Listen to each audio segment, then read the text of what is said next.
السلام على رسول الله وعلى آله وصحبه ومن والاه.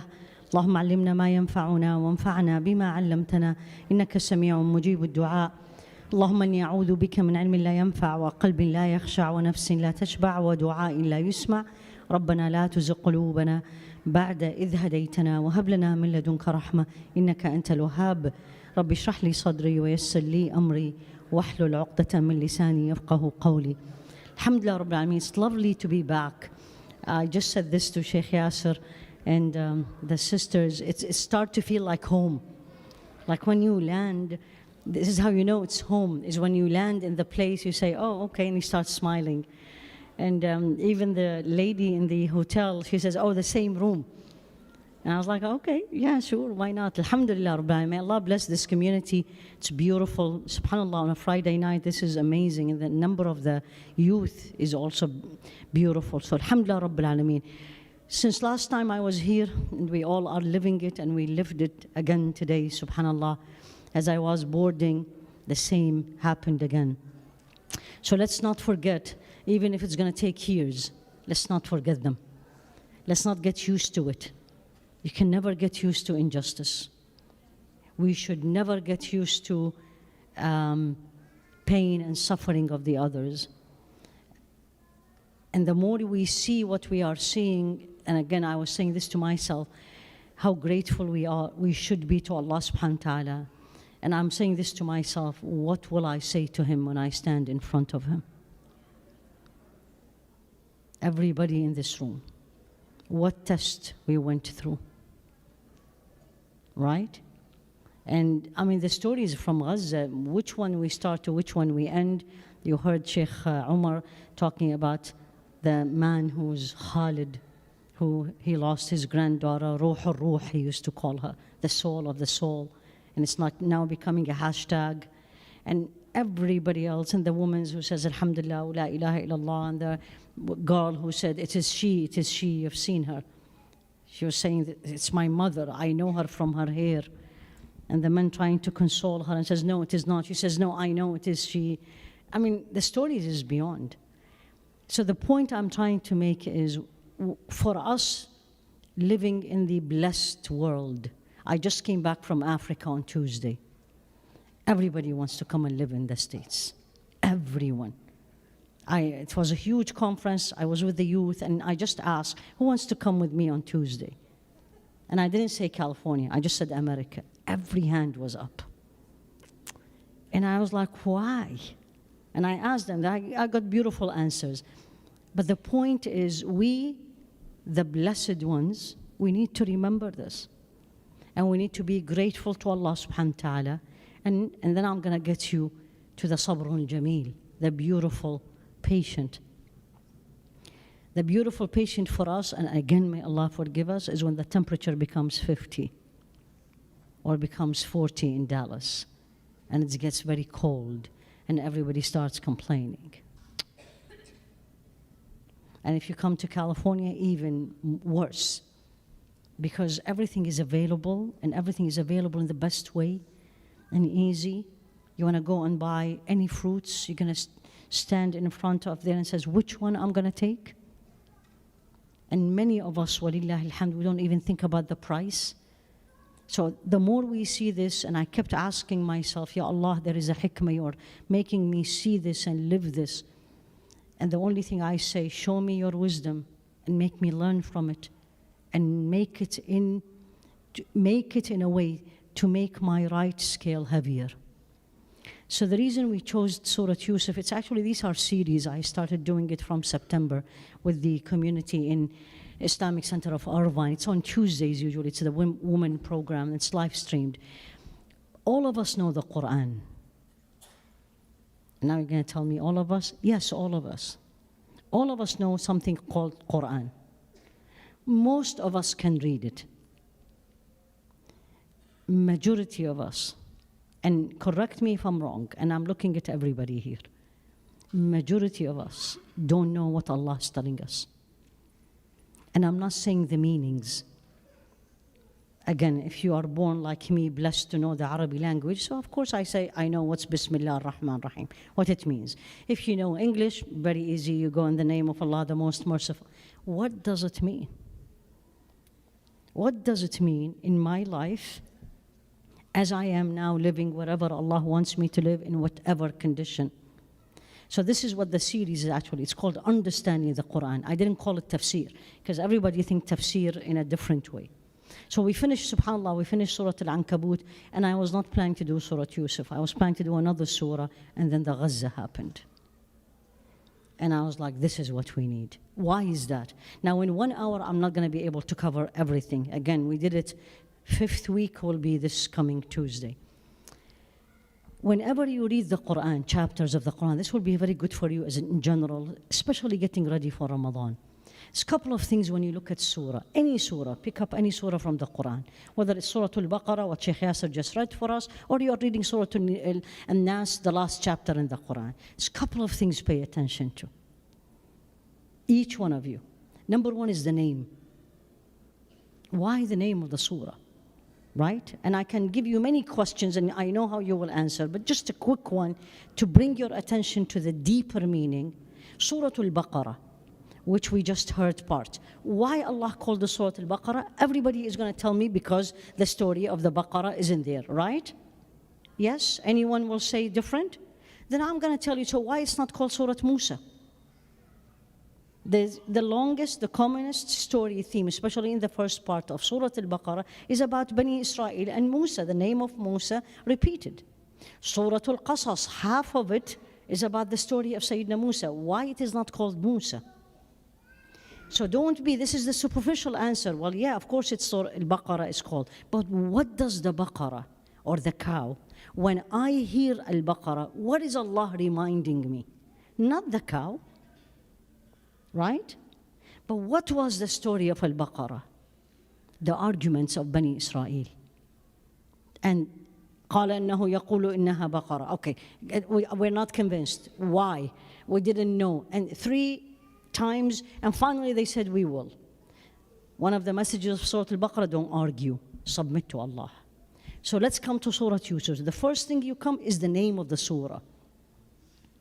When Yusuf name comes to you, when you come and open the Quran and you're in the 12th part of the Quran and you see Yusuf, what's the first thing come to your mind? What does the name Yusuf brings to your mind? There's many messages in the name of Yusuf. Beauty. Beauty comes number 1, or could be 2.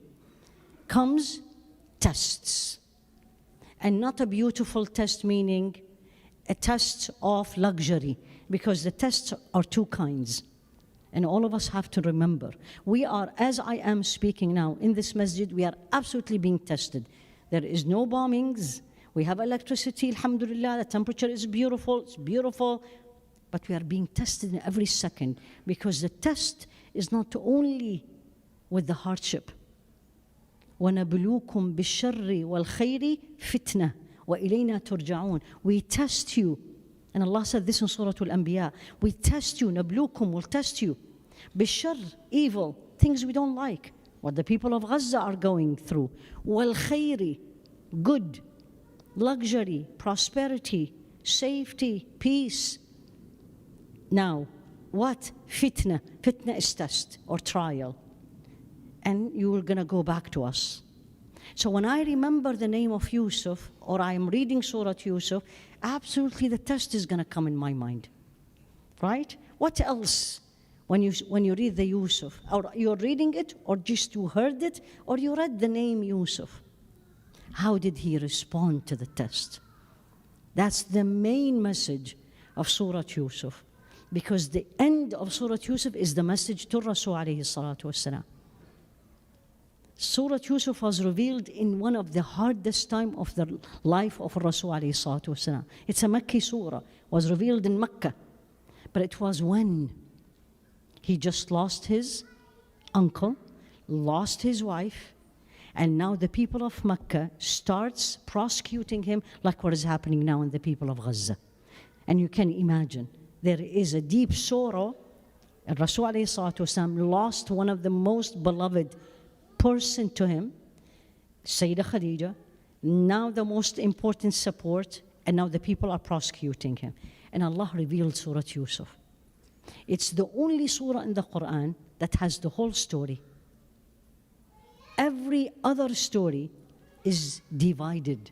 If you read the story of Sayyidina Musa, his birth and what happened is in Al-Qasas. His discussion with Fir'aun in more than one, in Al-Shu'ara, in Al-A'raf. You come into his, for example, what happened, if I'm remembering now, his discussion with the people of Bani Israel. You have it in Taha, you have it in Al-A'raf. It's the only story. These are all outlined, they call it. Many tafasir came in this, but one of the most beautiful one is actually in the shade of the Quran. Before he talks about any, he goes to the detail, he gives you the overall. So when you come to Surah Yusuf, you're going to say, it's all revealed at time of difficulty. So Allah is telling me, number one, remember, the Quran talked to me. It doesn't matter how old I am, where I live.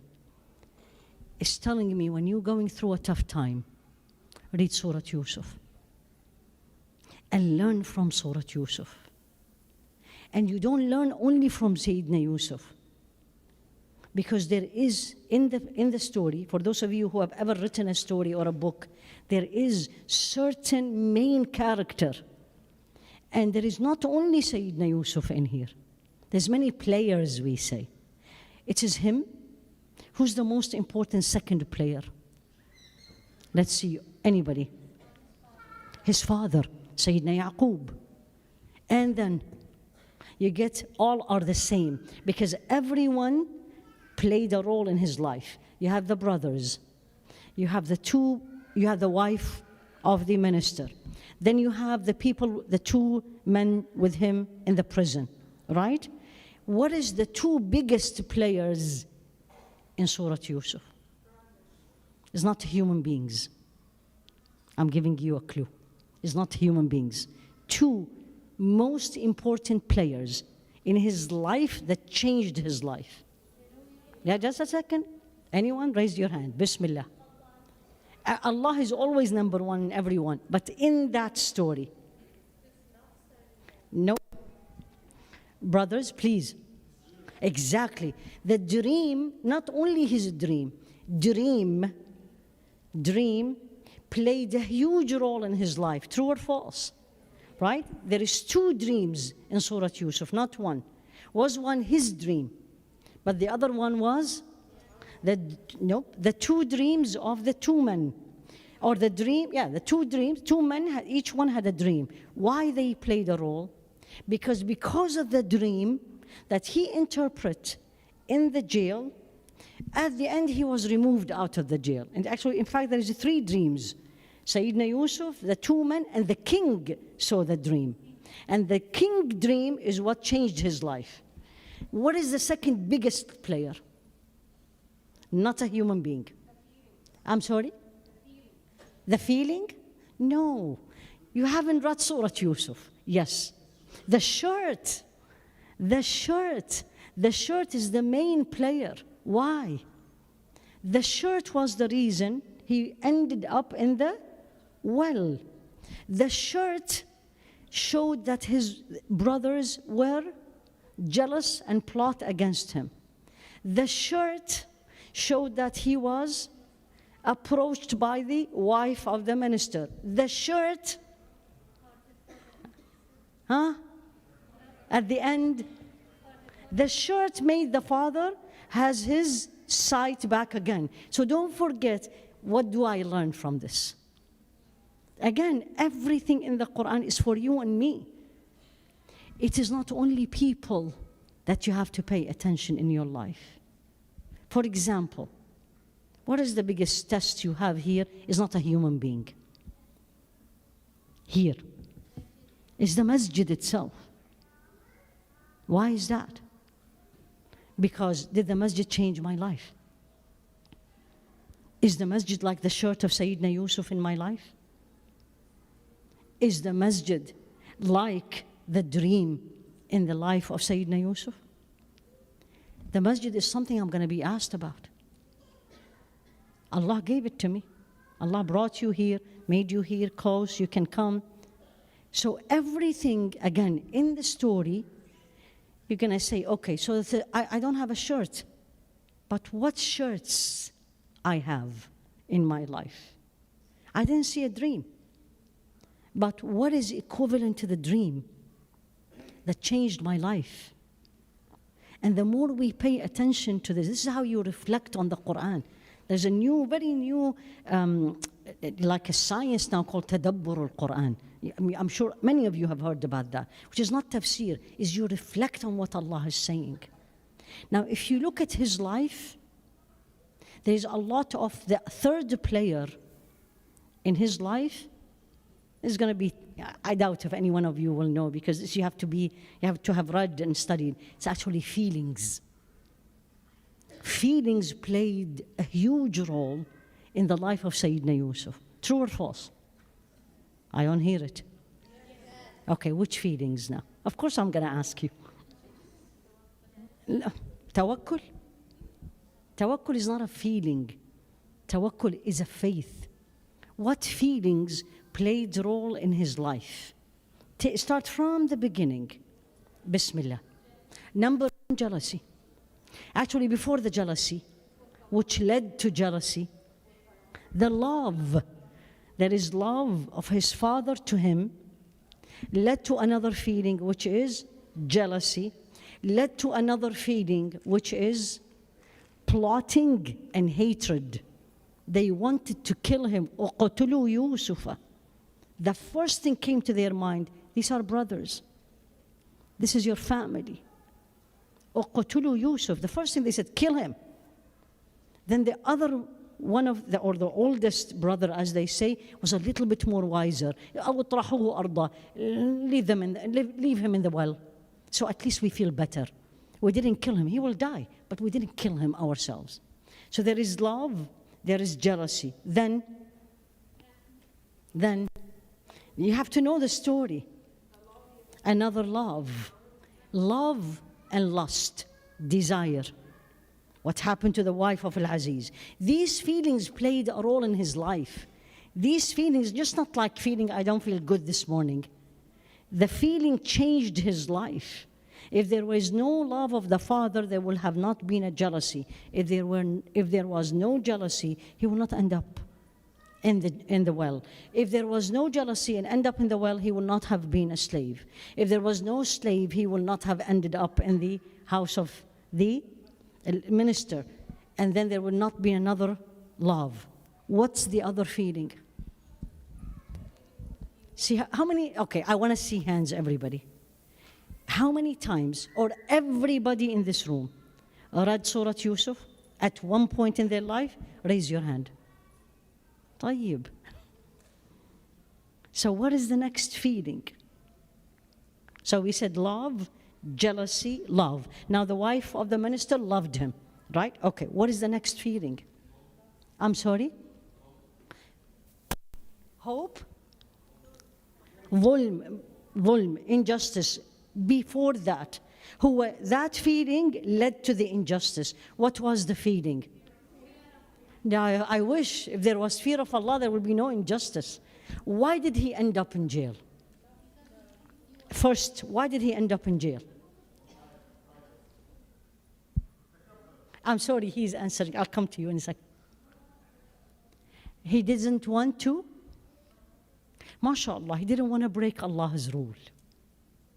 True or false? MashaAllah, what is your name? Abdul Rahman, one of the most beloved names to Allah. You know that.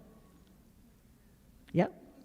Well, the most beloved names to Allah, ma'ubbida wa hummida. It's Abdul Rahman is one of them. So it is, he didn't want to break the rules. But what feeling, come on, what feeling led him to be in the jail? Love. One. I'm sorry? It is not takabbur, it's anger. She was upset with him because he didn't do what she wanted. What ended up? She plotted, convinced her husband, put him in the jail. What do I learn? Again, I'm taking you through, so what feeling? Every feeling I go through, all of us, and again, love, hate, jealousy, feeling arrogance, all these feelings has sequences. And sequences change my life, bring me closer to Allah or further away from Allah, and change the course of my life. So the anger she felt, because the woman in this city made fun of her, وقال نسوة في المدينة امرأة العزيز تراود فتاها عن نفسه قد شغفها حبا إنا لنراها في ضلال مبين. The talk of the town, the woman of the town starts saying, wow, the wife of the minister. Imagine a leader in this town, the wife of the governor, right? All the women are talking about her. Oh, she fell in love with this man, which means he did not want her. You know, if you know the Arabic, قَدْ شَغَفَهَا حُبًّا, she's in love. Allah didn't say they were in love. And نَرَاهَا فِي ضَلَالٍ مُبِينٍ, she is absolutely doing things unright. She is going astray. Her response, feeling upset and angry and arrogance. Wait. See how I'm going to do. Come on in all. And if you read the commentary on this, is amazing. How she brought everybody. She brought all the women, brought them fruits, got them knives so they can cut the knife. And as they were cutting the fruit, she said, come on in. And they looked at him and they thought they were cutting the fruit. They were actually cutting their hands. وَقَطَّعْنَا أَيْدِيَهُنَّ. And those of you who know Arabic, look at how Allah used it. قَطَّعْنَا, meaning they kept doing it, looking at him. قُلْنَا حَاشَا لِلَّهِ. Wow. مَا هَذَا بَشَرٌ. This is not a human being. What feeling is this? Admiration and surprise. In هذا إلا ملك كريم. This is an angel. Feelings plays a huge role in our life because we're human. And feelings, if we use it in the right way, change our life. And if you use it in the bad way, change our life. And feelings changed his life. Very interesting point. We never saw his feelings. He didn't let his feelings move him. Everybody around him in the story, their feelings changed his life. But his feelings were what? Constant. That's a sabr al-jameel. His feelings all the way was constant. What was his feeling? Now let's see if anyone knows that. Anybody? Yes. I wouldn't say fear of Allah. Let's stay away from the fear of Allah. I'm sorry? Connected to Allah. You know why? Again, when you read it, in the beginning of the story, there isn't many things he said. Till the wife of the Aziz in that moment, that many of us will have been weak and not necessarily feeling between man and a woman, but when temptation comes to you and me. He was tempted. He was a young man. He's a slave. This is the wife of the boss. And they said she made herself so beautiful.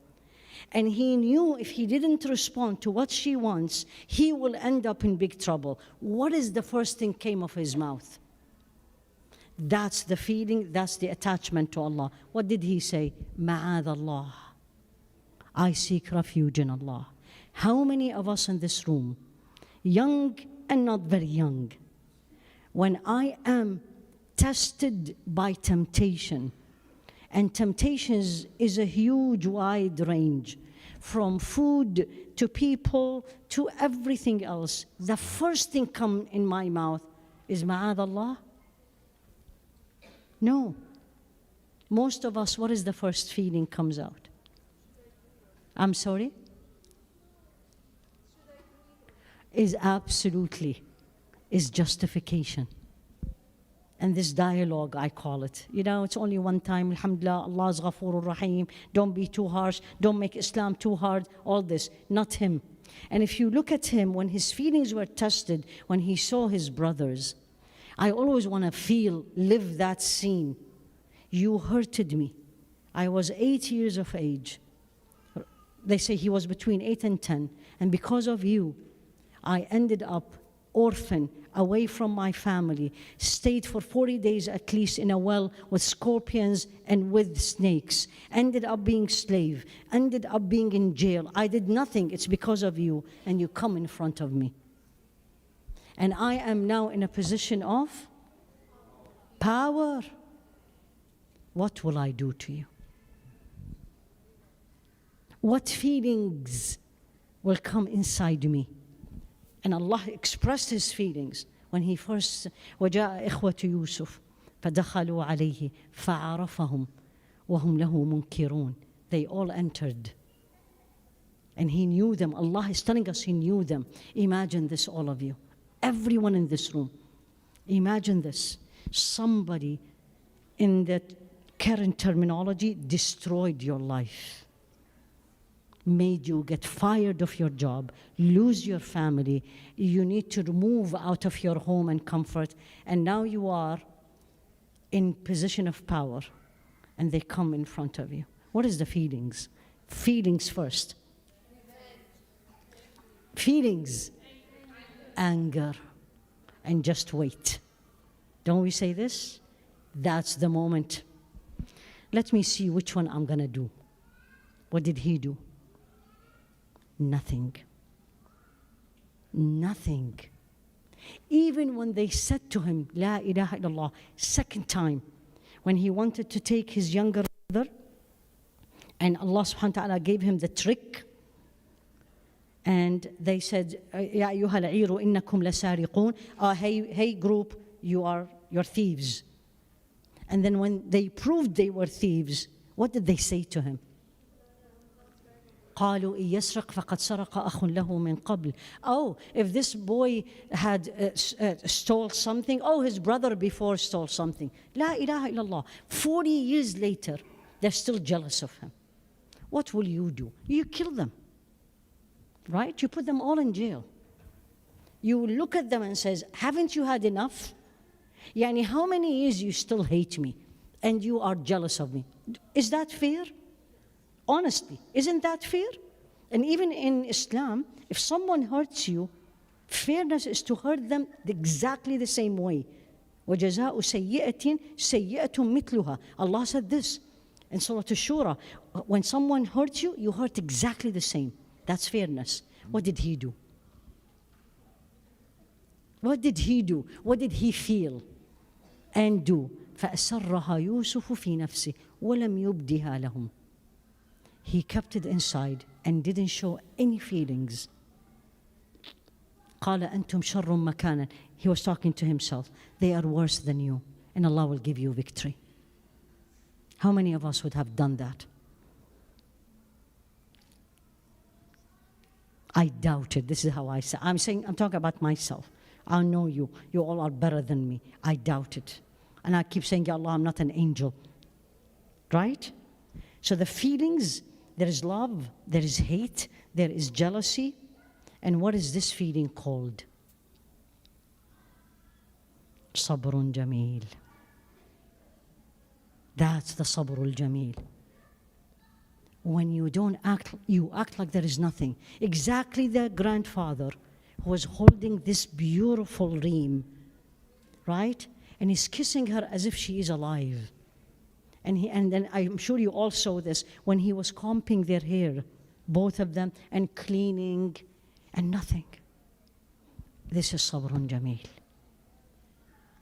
When the feelings or what happens or the circumstances is way above human perception, and you still connected with Allah, act and feel and say what pleases Allah, Sabrun Jameel. Now, Surah Yusuf is a crescendo. If anybody of you know what this means, meaning it gets more tense, more tense, more tense, more tense. The end. Every time I read it, I stop at this point and I say, Ya Allah, give me what you gave him and make me say what he said. This is in the last part of the story, but not the surah, because the chapter, when the story ends, now comes to the message to Rasul alayhi salatu wasalam. And I'll end up with this, but let me cover this. So the end of the story, you all know, now he is the governor. He's ruling everything. Now they come again, right?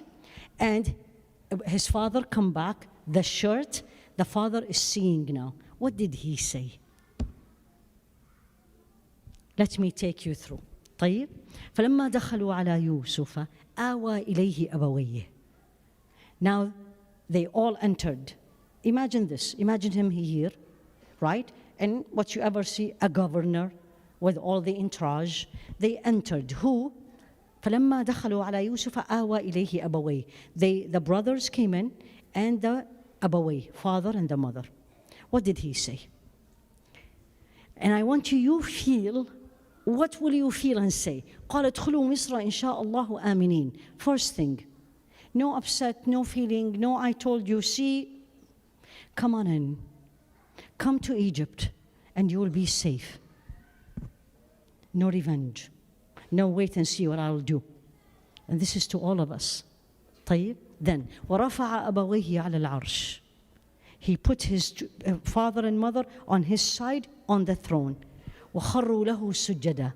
And this is before Islam, where no one prostrate but to Allah. They all prostrated to him. What did he say?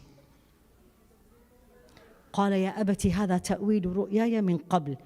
Daddy. Remember I told you the dream played a huge. And he said, Daddy, this is the interpretation. What is happening now? Now listen, this is all okay. This is all story. Now from here. This is the interpretation of my dream. My Lord made it true. حقا. Now look at this. And look at the relationship between him and Allah subhanahu wa ta'ala. وَقَدْ أَحْسَنَ بِي قَدْ جَعَلَهَا رَبِّي حَقًّا. My Lord made my dream comes true. Okay. وَقَدْ أَحْسَنَ بِي. And he treated me, he's talking to Allah, and he treated me so well. Give me your heart so well. In the well, slave, jail, and then stayed in jail. أحسن بي. What did he say? And scholars comment on this beautifully. He said he only remembered what Allah gave him as good, and he didn't mention any of his suffering. وَقَدْ أَحْسَنَ بِي إِذْ أَخْرَجَنِي مِنَ السِّجْنِ. He treated me so well and made me leave the jail. He didn't say Allah put me in jail. He didn't say all my life was ruined. No. وَقَدْ أَحْسَنَ بِي. He used word إحسان. وَقَدْ أَحْسَنَ بِي إِذْ أَخْرَجَنِي مِنَ السِّجْنِ. Now look at what he said to his brother. وَجَاءَ بِكُم مِّنَ الْبَدْوِ. And he brought you all back to me from far away. Really? Far away. من بعد أن نزغ الشيطان بيني وبين إخوتي. They did nothing. It's shaitan. Shaitan plotted and came to them. إن ربي عليم حكيم. My Lord is all-knowing, all-wise. Now the connection with Allah. How many of us will say this dua when Allah gives you everything in your life? When you get the job you want, when you buy the house, when you give you the family, everything, he turned to Allah immediately. None of this lured him. None of this changed him. Rabbi. This is the dua, one of the most beautiful dua to me in the Quran. Rabbi qad ataytani min al-mulk. He turned to Allah and says, Ya Allah, you gave me all this sovereignty. قد أتيتني من الملك وعلمتني من تأويل الأحاديث. And you taught me. Nothing he did. It's all from Allah. And you taught me knowledge and interpret the dreams. Now he talks to Allah. See how many of us say this to Allah. فاطر السماوات والأرض. The originator of the heavens and the earth. أنت ولي في الدنيا والآخرة. You are my ally. He's not a friend. You are my protector in this life and in the hereafter. Now, what did he ask Allah? This is the adab of dua. This is the etiquettes of dua. You praise Allah subhanahu wa ta'ala, and now you ask. So he praised him, the originator of the heavens and the earth, right? And you are my protector. What did he ask him? توفني مسلمة وألحقني بالصالحين. Make me die as a Muslim and follow the righteous people. ألحقني, you make me join the righteous. So he's not righteous. He's not. He said, make me follow. ألحقني, make me follow or catch up. What a human being he is. And then Allah turned to Rasul alayhi salatu wasalam. Immediately he said, ذَلِكَ مِمَّا أَوْحَيْنَا إِلَيْكَ ذَلِكَ نَتْلُوهُ عَلَيْكَ مِنْ أَنْبَاءِ الْغَيْبِ مَا كُنْتَ تَعْلَمُهُ أَنْتَ وَمَنْ قَبْلُكَ فَاصْبِرْ. No, I'm sorry, this is not هذه في الهود. ذَلِكَ نَتْلُوهُ عَلَيْكَ مِنْ أَنْبَاءِ الْغَيْبِ. This is what we are telling you from the unseen. Because he didn't know. Sayyidina Yusuf was way before Rasul alayhi salatu wasalam. What did he tell him? What is the message to Rasul alayhi salatu wasalam? It comes later on. حتى إذا استيأس الرسل. This is to the people of Gaza and this is to us. حتى إذا استيأس الرسل. When the prophets lost hope. وظنوا أنهم قد كذبوا. And they see that no one is believing them. جاءهم نصرنا. Our victory came to them. جاءهم نصرنا. This is what we all have to believe in. Whenever we feel so down, when we feel everything is not going or it's going to end up in a victory, جاءهم نصرنا. So the victory doesn't come right away. And when I read these stories, Allah cannot give Sayyidina Yusuf right away. Allah could not have exposed the brothers and tell the father, his father is a prophet, go to this well, we'll get him out. But Allah make us all go through tests, and the tests takes time. And He tests us in good and not in good. Basically, this is one of the names of Allah, Ar-Rabb. He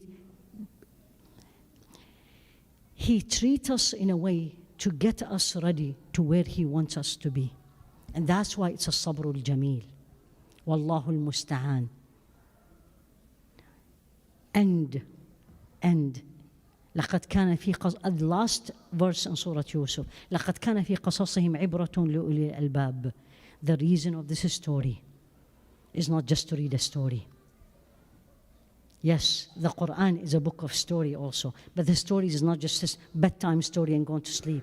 عبرة. What is عبرة? عبرة is admonition, is for you and me to learn from. But who will learn? لِأُولِي الْأَلْبَابِ. Those who reflect. In our terminology, smart people. People who pay attention to details. ما كان حديثا يفترى. It was not a false speech or just talk, vain. ولكن ذكرى. It's a reminder. What we need these days in what we are going through, whether here or definitely there, is need to remember. We're not the first people who are tested, and we are not going to be the last people who will be tested. The test is way to expose me. This is how I say. Surah At-Tawbah, and I will end up here, so we'll give you some time for question answer. Chapter of At-Tawbah, the repentance in the Quran. One of the names of it, Surah Al-Fatiha, the chapter that exposed the hypocrites in Medina. What is happening today? I call it Al-Fatiha. It exposed everybody. And I'm not talking about politicians.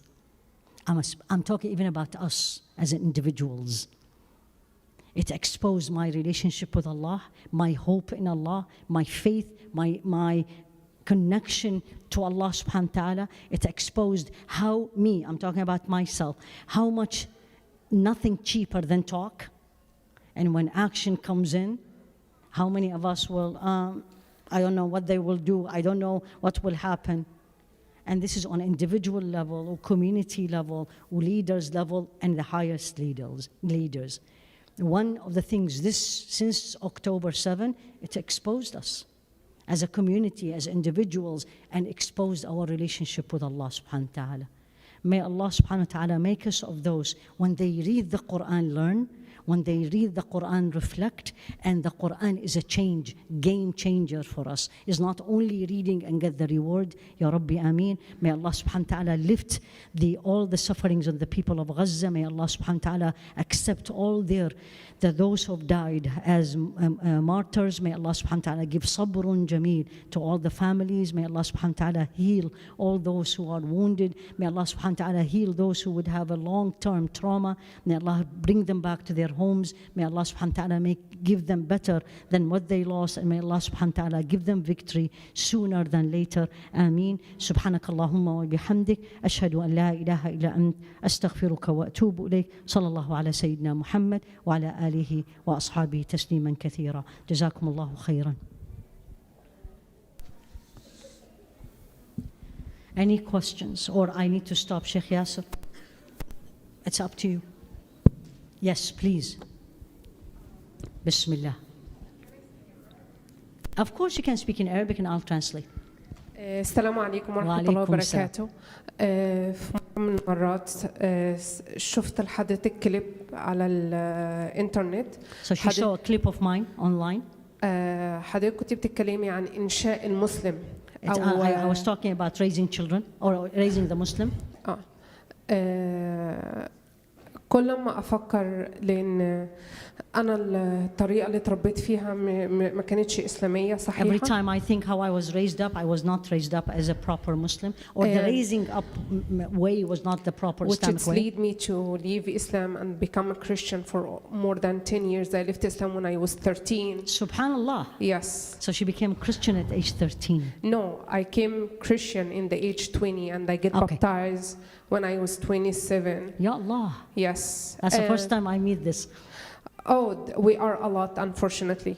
So, and then I become an atheist for 5 years because one of my Christian friends who was studying to be a missionary in the Middle East, especially working with Syrian, she said to me when she was in the college studying Arabic, she spoke to one lady, and she's a Muslim Jordanian Palestinian lady, and she said, I hear the voice of the Holy Spirit in her.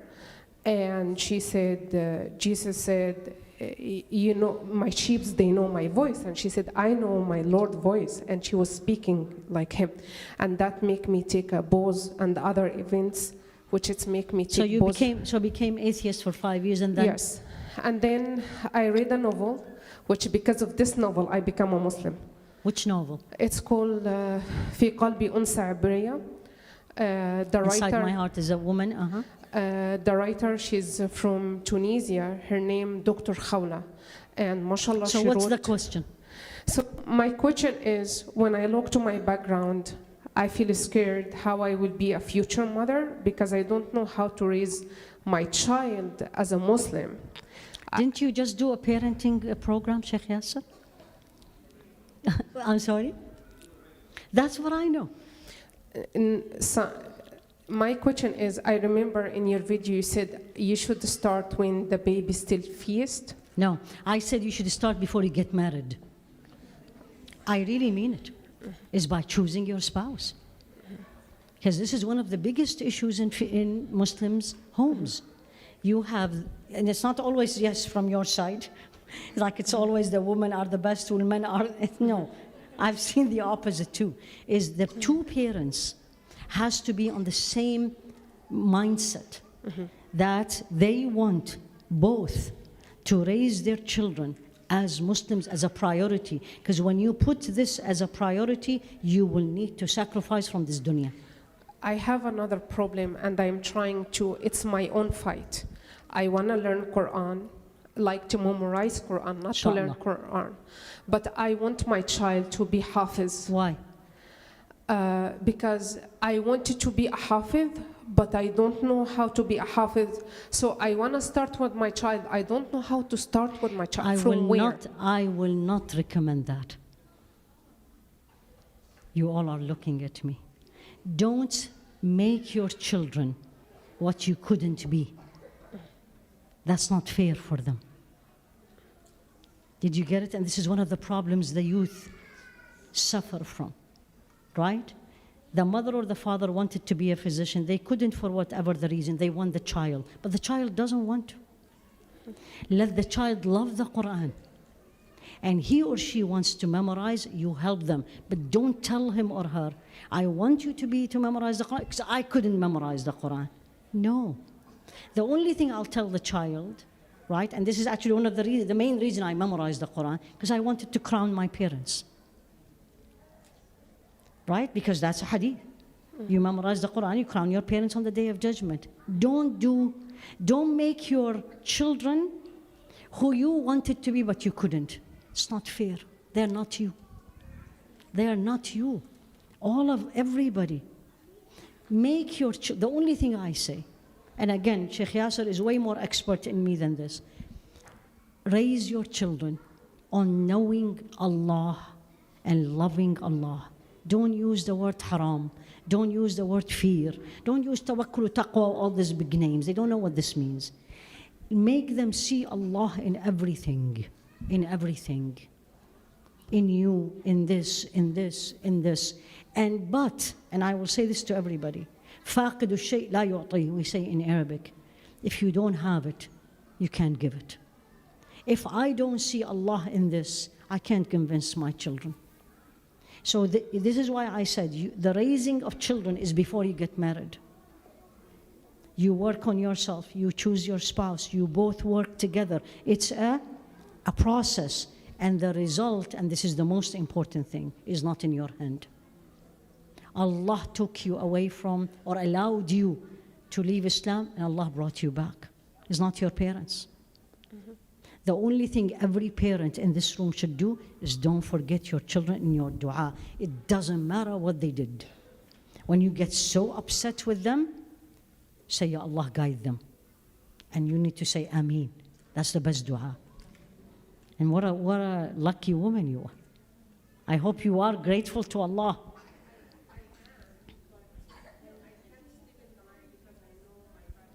Now, that's shaitan coming to you. No. Don't let shaitan come to you. Look at the positives. You could have been, again, still atheist and you're not here. He brought you back. I always say, the one who made me do this, if it's good, he can make everybody else. So, alhamdulillah. Any question from the brother? Bismillah. No question from the brothers? Yes, please. Just to be fair. Yes, please. Oh, yes. Wa alaikum salam.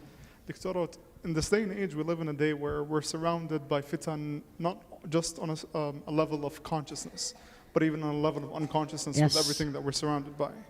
Now, it's something that it took me a great deal of education for myself, but I think to myself, how do I protect the people around me from this unconscious fitan that we're subjected to on the daily? Did you hear all the questions? A very nice question.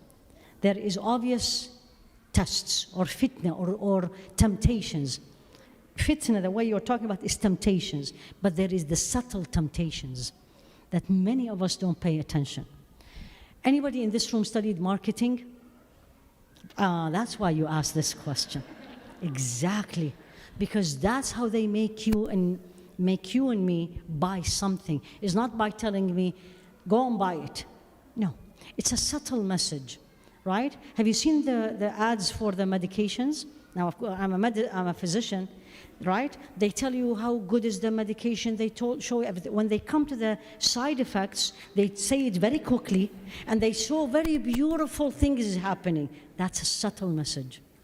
So the subtle fitnas we have here, the biggest subtle fitna is where? Is in the phones, in the internet. You're doing your homework, you're checking your email, and suddenly something comes up.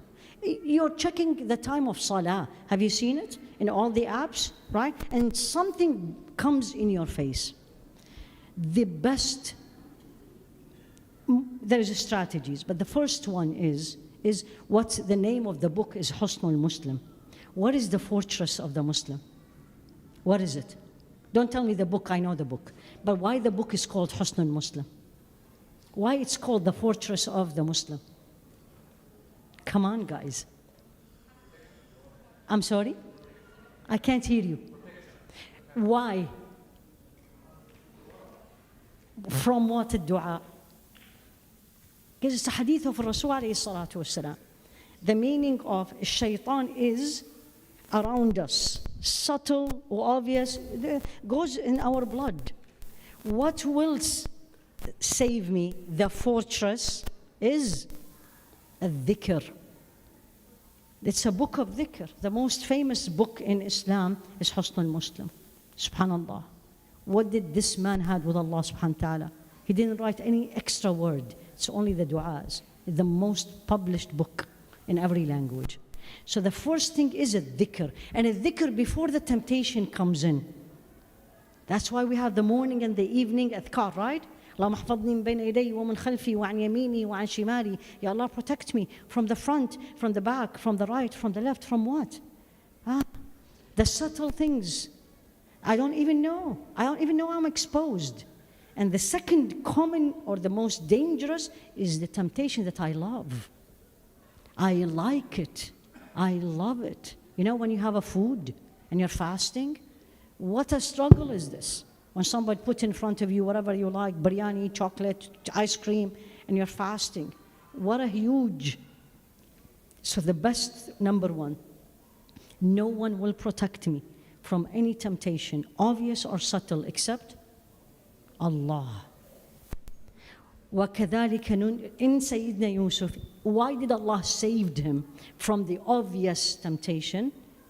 إِنَّهُ مِنْ عِبَادِنَا الْمُخْلَصِينَ or al-mukhlasin. He is from our servants who are chosen or sincere. I want to be protected. I need to build my relationship with Allah. I work on my relationship with Allah in the night before I leave. I did my tahajjud. I read my salah. I read my Quran. I go out and I don't know how Allah protected me. Moved away. The ad comes in, I don't look at it. The ad's about to come in and my internet goes bad. That's all Husn al-Muslim. So the best way, each one of you, is you build, or as the hadith of Rasul alayhi salatu wasalam, ta'arraf ila Allah fi al-rakha ya'rifuka fi al-shidda. Know Allah at time of prosperity. He will know you at time of need. May Allah reward you. That's a very good question because we are bombarded by temptations. Anybody, especially if you go to universities or schools or you work outside the Muslim community, it's a huge fitna. And it's everywhere, by the way. It's not only in the West. It's everywhere. Very recently, I was in the Middle East and I just came back from Africa. It's everywhere, believe me. It just have a different shape and color. Subhanallah. Jazakumullahu khairan. I know there's a tea, right? Is the tea still served, Shaykh? Yes. Right?